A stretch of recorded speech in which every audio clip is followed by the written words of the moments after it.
Muchas gracias, presidente.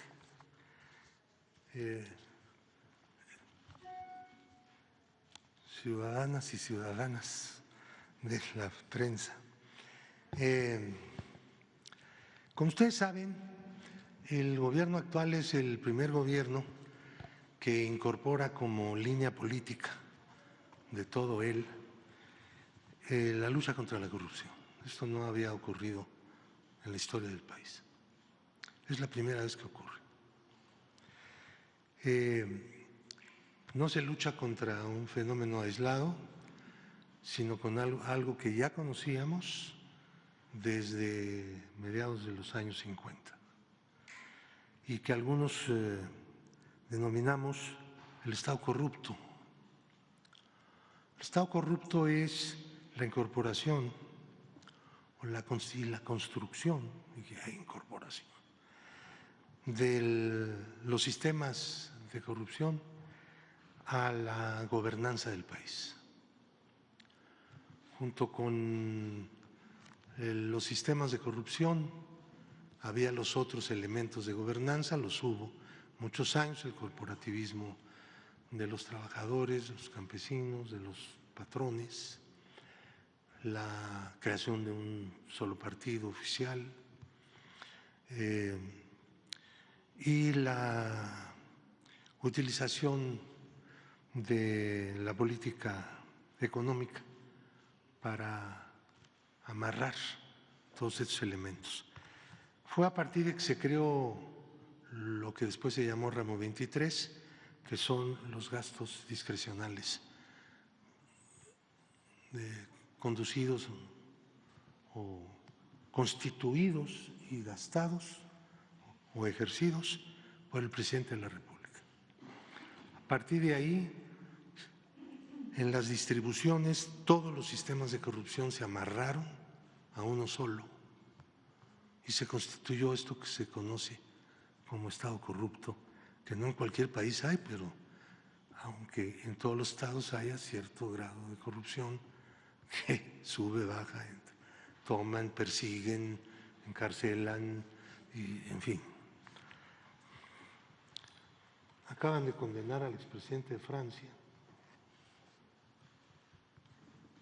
hace unos días. Bueno, el lugar de la UIF en esa política, nueva política para México de lucha contra la corrupción persistente, sistemática, continua, pues es la prevención y el combate a las operaciones con recursos de procedencia ilícita, que es así como la ley denomina al lavado de dinero, pero también los delitos predicados, los que van asociados a las operaciones con recursos de procedencia ilícita, que son básicamente en dos capítulos: la corrupción, de lo que hablábamos hace un momento, y lo que le denominan crimen o delincuencia organizada. La Unidad de Inteligencia Financiera opera en el sistema financiero a través de instrumentos que la ley da. La ley constituye lo que denomina lista de personas bloqueadas, en donde la UIF enlista, valga la redundancia, aquellas personas cuyas actividades pueden poner en peligro la estabilidad y el funcionamiento del sistema financiero, porque están haciendo operaciones que podrían considerarse irregulares y posiblemente operaciones con recursos de procedencia ilícita. Este es un instrumento. El otro es el artículo 400 bis del Código Penal, le confiere a la Unidad de Inteligencia Financiera cumplir el requisito de procedibilidad para judicializar en los tribunales, obviamente, cualquier carpeta de investigación integre el Ministerio Público Federal, por donde se incluye el delito de operaciones con recursos de procedencia ilícita, conocido como lavado de dinero. En esta base, y pues, tiene también la UIF una serie de otras funciones, siempre relacionadas con lo que acabo de mencionar, obviamente, ¿no? Tenemos un marco legal preciso, y colaboramos con todas las autoridades del país, no solo el Ministerio Público de la Federación, los ministerios públicos de las entidades federativas, los propios gobiernos de las entidades, los organismos de la función pública, las auditorías superiores, con el engranaje, digamos, institucional que requiere información para poder tomar decisiones que tienen que ver con las operaciones de carácter financiero y las actividades ilícitas vinculadas al lavado de dinero. Como ustedes saben, la trama corrupta de García Luna, que es una persona que se encuentra en prisión en los Estados Unidos,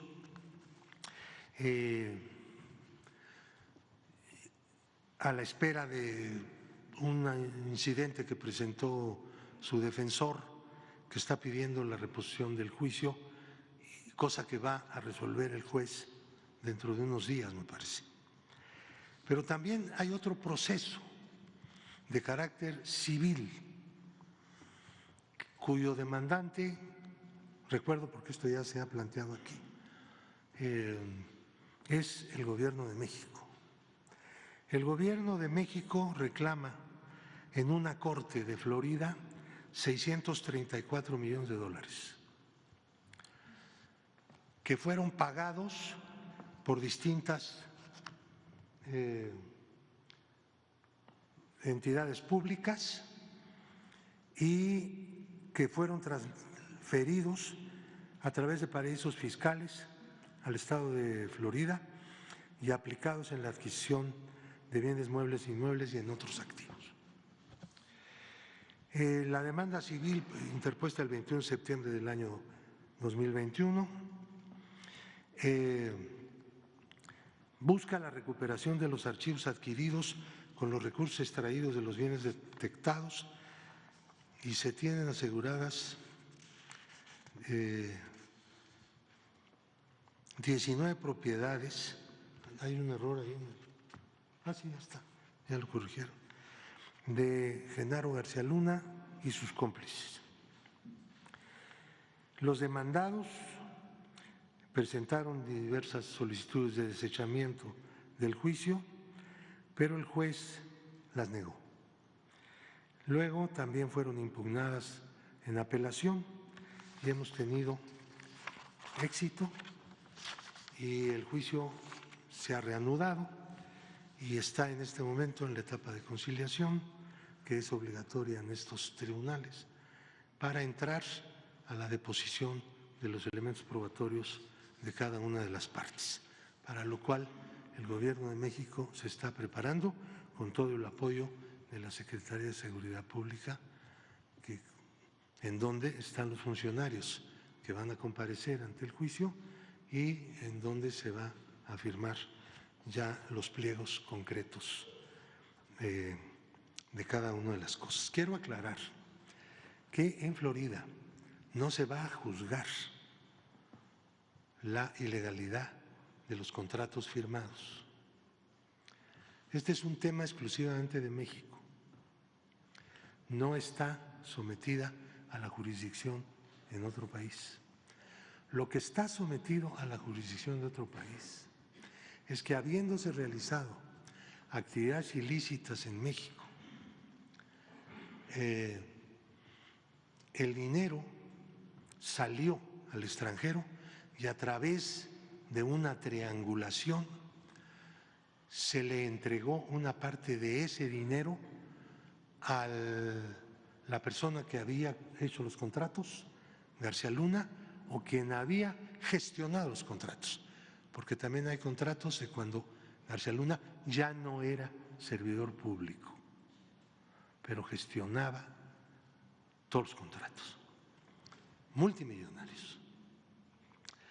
Entonces, como él tiene dinero, parte de ese botín, y ya lo demostramos ante el tribunal, porque el dinero está y ha estado desde que salió de México a través de unos viajes en otros países, Barbados principalmente, llegó a Miami y ahí está el juicio por ese motivo. Es para resarcir, no sabemos qué parte, ya será cuestión de la evolución del propio juicio, lo que le robaron al pueblo de México a través de esta trama de corrupción. Dale vuelta. Digo, ahí están las cantidades. El CISEN era parte de Gobernación, la ODAPRIS es un órgano regulador de las prisiones federales. Ellos hicieron varios contratos, ahí están las sumas. La mayor parte, la inmensa mayoría de esos contratos fueron en dólares, contratados en dólares y pagados en dólares. Y en el momento del pago se transferían, no se pagaban a un banco en México, a una cuenta en México, se transferían a otra parte del mundo. Así funcionaba esta trama. Y la Policía Federal pues era parte de la Secretaría de Seguridad Pública y cuyo jefe fue también García Luna. ¿Otra? El grupo Weinberg, que fue el que operó junto con García Luna, está escrito ahí brevemente.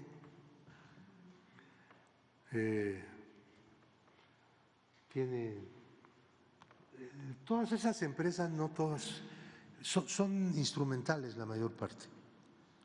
Y otra parte, como Numbaf, son empresas relacionales, ¿no? Ellos no producen nada, no producen un solo software, no son una empresa especializada en seguridad, no genera ni hardware ni software, ni siquiera cámaras de televisión, de videograbación.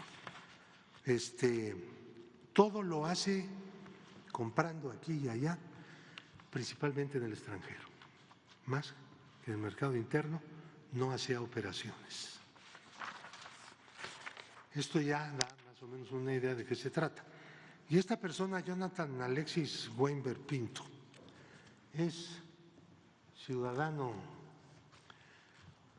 de los Estados Unidos, ciudadano de Israel, ciudadano de México.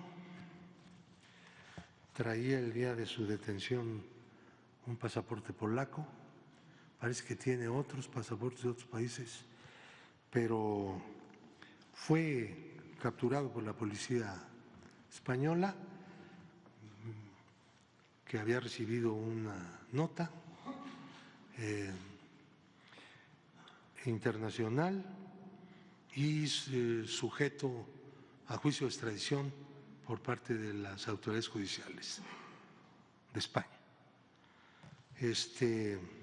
Él es uno de los principales dueños y operadores de este grupo de instrumentos, acusados, entre otras, ellos en Panamá de hacer un fraude con una persona que fue presidente de ese país.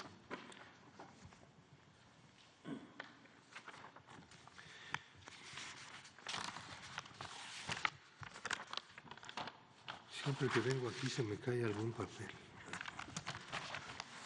Entonces, en síntesis, en este momento vamos a pasar, como decía, antes de esto quiero reiterar algo que ya se informó, que es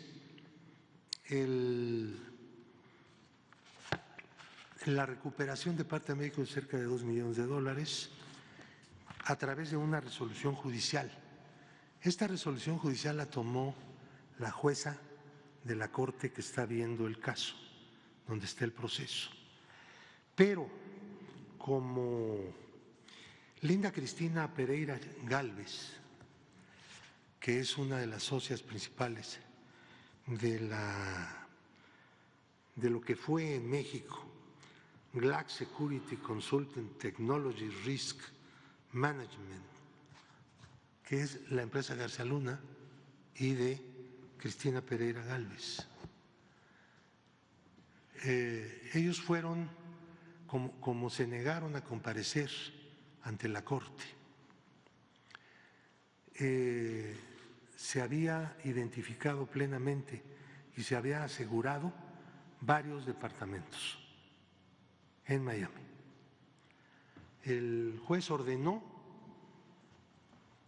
que le entregaran el dinero de los que ya se habían vendido bajo la jurisdicción de la Corte y con la aceptación de parte del Gobierno de México para liquidar rápidamente esos inmuebles que no le sirven a un gobierno para nada, y sí a hacer el avalúo y venderlo siempre por arriba del avalúo, siempre, por norma. Y uno que no se ha vendido todavía, en total son alrededor de $2 millones, que ya fueron, la parte líquida fue entregada a la tesorería de la Federación y la parte que está toda, el departamento que no ha sido vendido lo será en cuanto sea posible. Entonces, ahora, este juicio implica la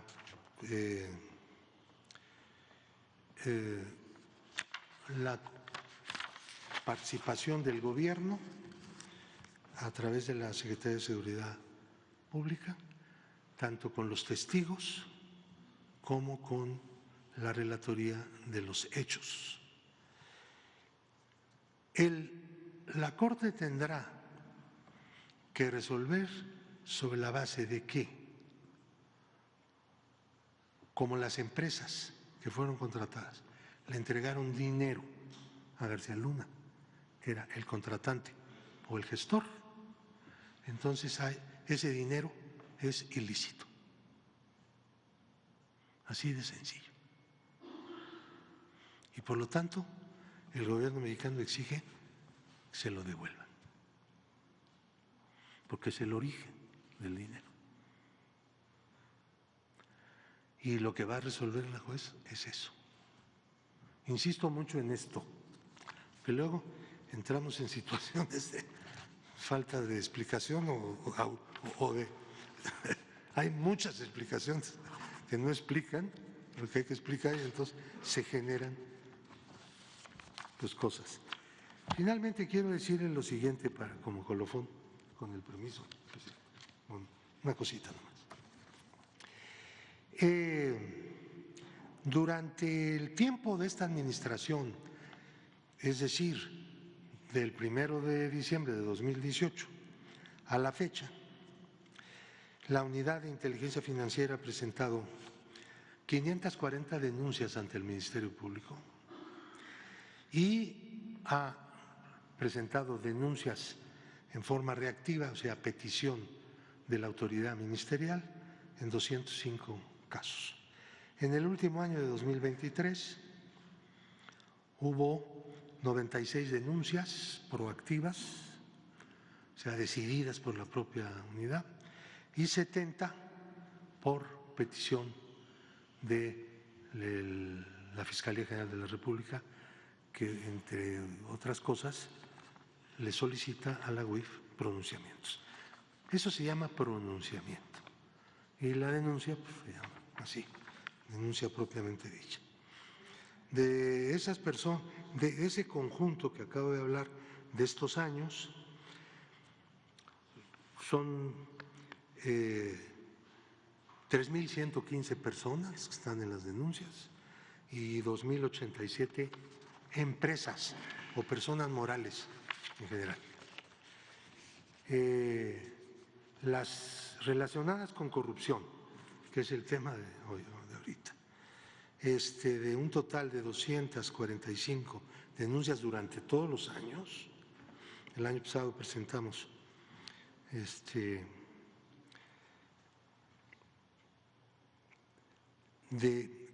que abarcaron 1.474 personas físicas y 911 personas morales.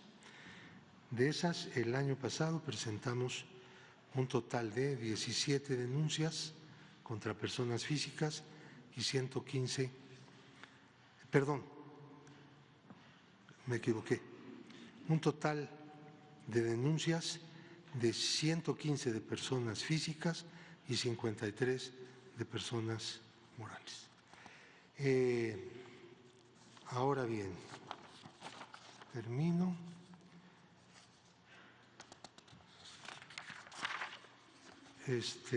Nada más agregando que la colaboración que tiene la Unidad de Inteligencia Financiera es completa, no solamente con las demás instrumentos de inteligencia del país que pertenecen al gobierno, y hay una acción conjunta cuando es indispensable con la Fiscalía General de la República, pero también con las fiscalías de los estados. A ella también se les entrega información, hay una colaboración incluso por escrito, pactada en sus reglas, en sus bases. Ayer o antier firmamos con la Auditoría Superior de la Federación un nuevo convenio, quedamos las partes muy satisfechos, y con el Instituto Nacional Electoral se ha firmado un nuevo convenio de colaboración que garantiza que tanto la información de la UIF hacia la autoridad electoral como de la autoridad electoral hacia la UIF corra sin ningún obstáculo y sin ningún problema. Hay un acuerdo completo sobre temas, procedimientos y mecanismos a través de los cuales vamos a fortalecer esa colaboración. Presidente.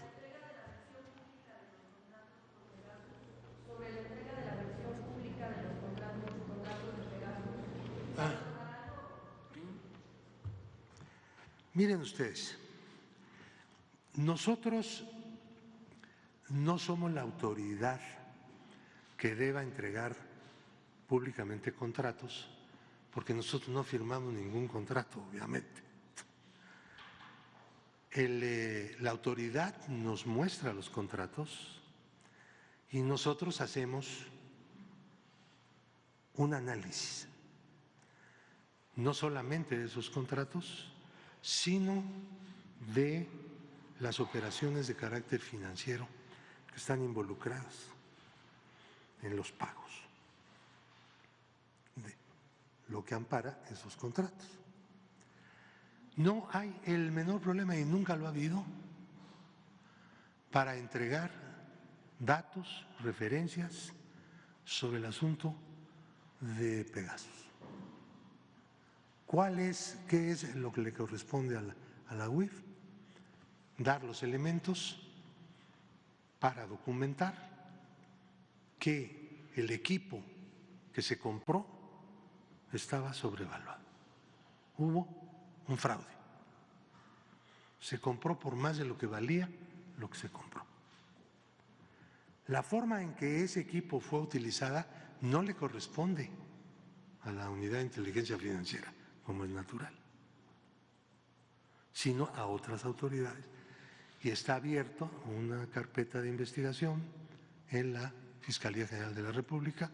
Me parece que hace poco hubo alguna actuación nueva, distinta, porque había una persona que estaba en prisión, cosa que no es, digamos, del orden financiero. Ahora, ¿qué fue lo que la UIF ha querido evitar?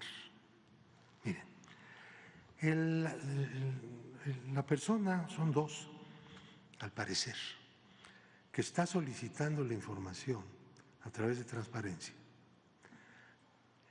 pide que mostremos el diagnóstico. ¿Qué contiene el diagnóstico? El diagnóstico contiene, o más bien hace referencia a la tecnología que utiliza la unidad de inteligencia financiera en sus actividades que le corresponden. Esa tecnología no es pública, ni puede serlo. Es por definición, y sin tener que hablar mucho, un asunto de seguridad nacional. Todas las unidades de inteligencia en el mundo confeccionan su propio protocolo, su propia tecnología, sus métodos, sus elementos de análisis, sus instrumentos.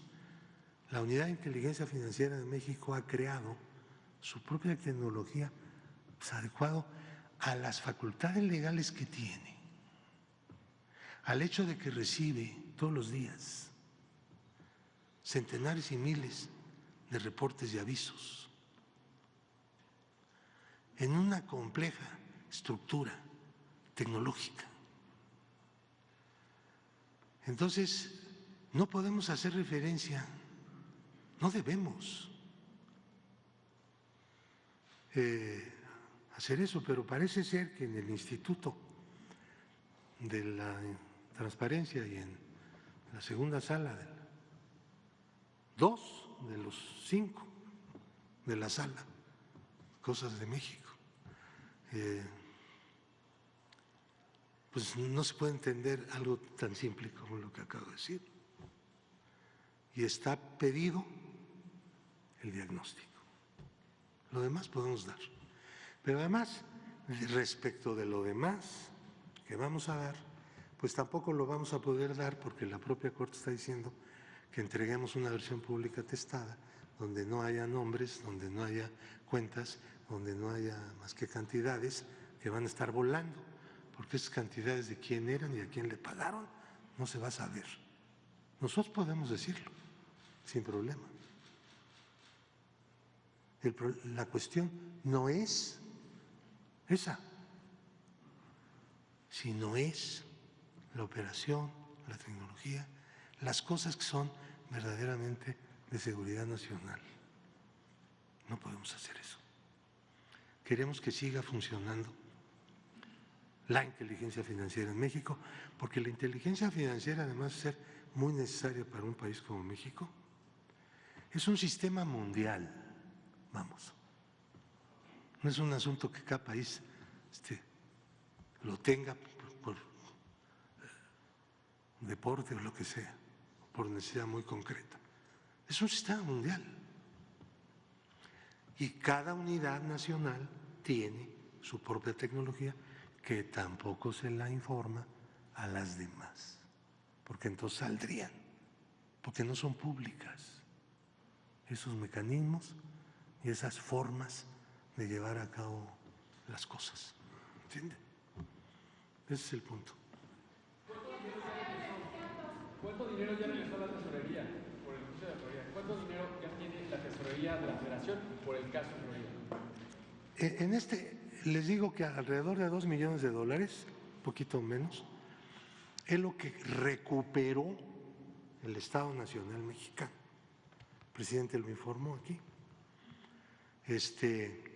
Pero pues esto no es más que un incidente, digamos, procesal, en la que la juez ordenó que esas propiedades de la empresa Delta, que eran de García Luna y de la señora Cristina, se les pasaran, fueran trasladadas, transferidas a México. Ya, pero en el futuro pues, tendrá que haber una resolución del juez que ya abarque toda la masa que está en cuestión. En las investigaciones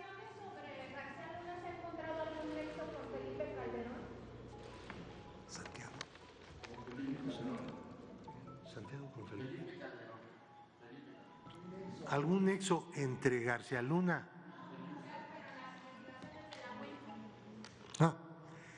Bueno, en este momento no pensábamos hablar de otros casos, pero bueno, podemos hablar en otro momento del caso que fuera, ¿no?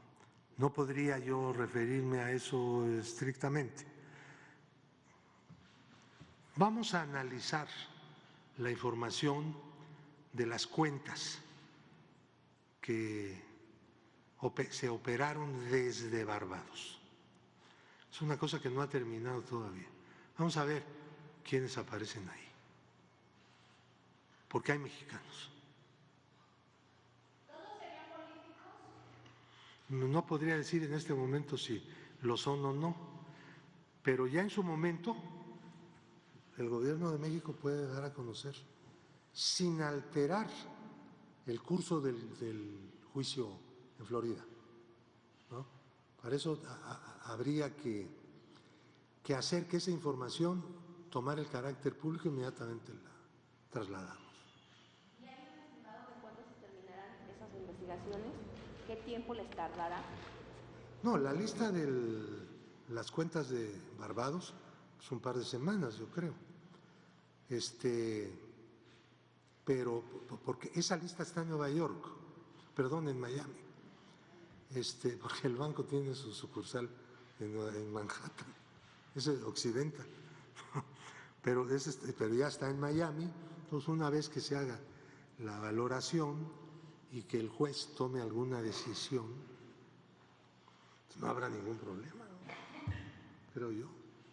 Eso es parte del caso.